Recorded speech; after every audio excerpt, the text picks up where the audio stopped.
Russia ஒரு பெரிய country, எல்லாருக்குமே தெரியும். ரஷ்யாவுக்கும் யுக்ரைனுக்கும் போர் நடந்துக்கிட்டு இருக்கு, அதுவும் எல்லாருக்குமே தெரியும். நிறைய கண்ட்ரிஸ் எல்லாமே ஒன்றா சேர்ந்து ஒரு ஆர்கனைசேஷனாக நேட்டோன்ற ஒரு ஆர்கனைசேஷன் வச்சுருக்காங்க இல்லையா. இப்போ நினச்சா இந்த வாரை ஸ்டாப் பண்ணணும்னா பை வாரில் இவங்க ஸ்டாப் பண்ண முடியுமா அப்படின்ற அந்த ஒரு கொஸ்டின் வருது இல்லையா. முடியும்ல. இவங்க ஏன் இதர நாடுகள் ஏன் ரஷ்யா அட்டாக் பண்ணக்கூடாது?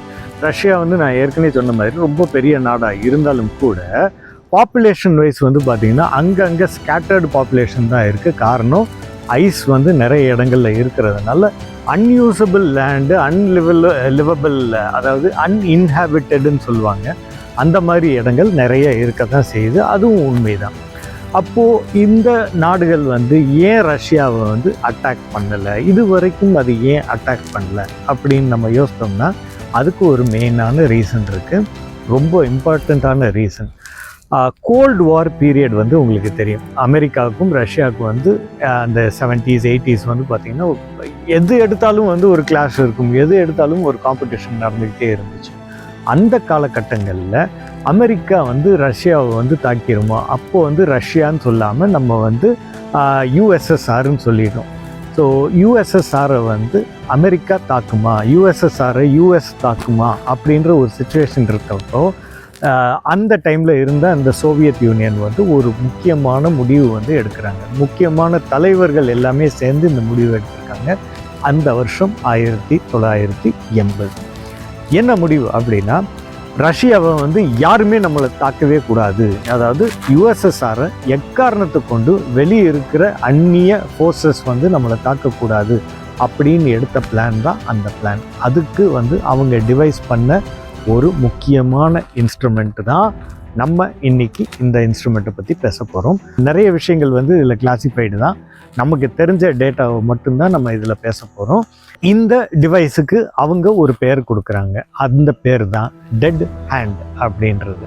நாளடைவில் இதனுடைய பேரை மாற்றுறாங்க, அந்த பேர் தான் பெரிமீட்டர் அப்படின்ற ஒரு நேம் கொடுக்குறாங்க. இந்த டிவைஸ் எப்படி வேலை பார்க்குது? ஃபஸ்ட்டு நம்ம பூமியில், அதாவது ரஷ்யன் சாயிலில் ஏதாவது ஒரு பெரிய அதிர்வு வந்துருச்சு, அதாவது ஒரு சைஸ்மிக் ஆக்டிவிட்டி, நில அதிர்வு, இந்த மாதிரி ஏதாவது ஒன்று வந்துருச்சு அப்படின்னா இது என்ன பண்ணுதுன்னா ஒரு சிக்னல் பீமை ஒரு நேவல் ஹெட் குவார்ட்டர்ஸோ ஒரு ஆர்மி ஹெட் குவார்ட்டர்ஸோ இல்லை முக்கியமான இராணுவ தளங்களுக்கு அனுப்பும். ஸோ அந்த தளங்கள்லேருந்து இந்த சிக்னலுக்கு ஆட்டோமேட்டிக்காக ஒரு ரெஸ்பான்ஸை அது எதிர்பார்க்கும். அதுக்கு ஒரு டைம் ஃப்ரேம் வச்சிருக்கு. இந்த டைம் ஃப்ரேம்குள்ளே அங்கேருந்து சிக்னல் ரிசீவ் ஆகலைன்னா அடுத்து இன்னொரு இடத்துக்கு ஒரு சிக்னல் அனுப்பும். ஸோ இந்த மாதிரி ஒரு 4 இம்பார்ட்டண்ட்டான பிளேசஸ்க்கு அதனுடைய சிக்னலை அடுத்தடுத்து அனுப்பி இந்த விஷயத்தை கிளாரிஃபை பண்ணுறதுக்கு அனுப்பும். லாஸ்ட்டாக ஒரு ஸ்டேஜுக்கு என்ன பண்ணுது அப்படின்னா, நம்மளுடைய கிரெம்லினுக்கே அதாவது மாஸ்கோவில் அதை அனுப்புது. அங்கேருந்து அவங்க இந்த சிக்னலுக்கு ரெஸ்பாண்ட் பண்ணலைன்ற பட்சத்தில் பங்கர் ஸ்டாஃப்ஸ்ன்னு சொல்லி ஒரு குரூப், ஏன்னா இந்த டிவைஸ் லேண்டுக்கு மேலே கிடையாது, இது பங்கர்ஸுக்கு கீழே மறைக்கப்பட்டு இருக்கக்கூடிய ஒரு முக்கியமான டிவைஸ். ஸோ பங்கர் ஸ்டாஃப் இதை மேனுவல் கண்ட்ரோலில் அது வரைக்கும் வச்சுருக்காங்க. இந்த டிவைஸ் அந்த பங்கர் ஸ்டாஃபுடைய இடத்துக்கு ஒரு சிக்னல் அனுப்புது. இப்போ பங்கர் ஸ்டாஃபுமே ரெஸ்பாண்ட் பண்ணலை அப்படின்ற பட்சத்தில் இது ஆட்டோமேட்டிக்காக ஆக்டிவேஷன் மோடுக்கு போயிடும். இது ரொம்ப அட்வான்ஸ்டான ஒரு டிவைஸ். இது என்ன பண்ணுது அப்படின்னா, கமாண்ட் மிசைல் அப்படின்னு சொல்லி ஒரு மிசைலை ஃபஸ்ட்டு லான்ச் பண்ணுது.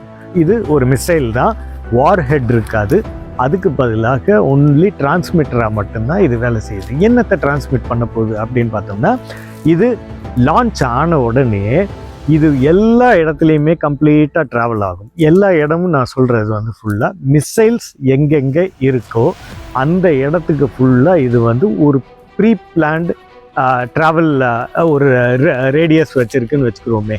So including submarines, land missiles, ship missiles, எங்கெங்கே இருக்கோ முக்கியமான மிசைல்ஸ் எது இதோடு சேர்ந்து இன்டகிரேட் ஆகிருக்கோ அந்த இடத்துக்கு ஃபுல்லாக போய் இது ஒரு டிரான்ஸ்மிட்டர் சிக்னலை கொடுத்து அந்த சம்மந்தப்பட்ட நியூக்ளியர் டிவைசஸை ஆக்டிவேட் பண்ணிடும்.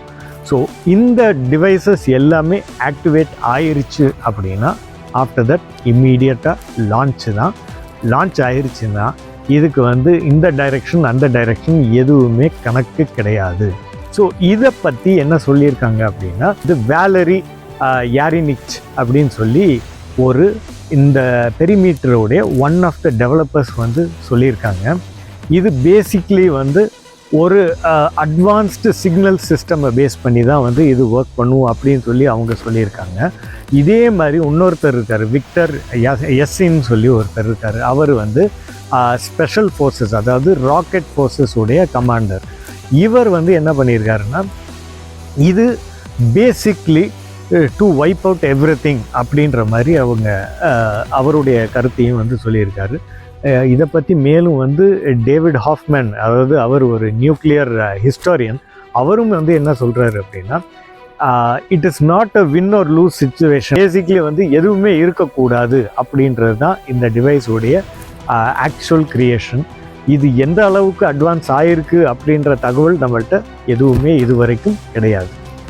பட் ரஷ்யாவை தொடுறதுக்கு ஏன் இதர நாடுகள் வந்து பயப்படுது அப்படின்றதுக்கு இதுதான் மெயினான ரீசன்.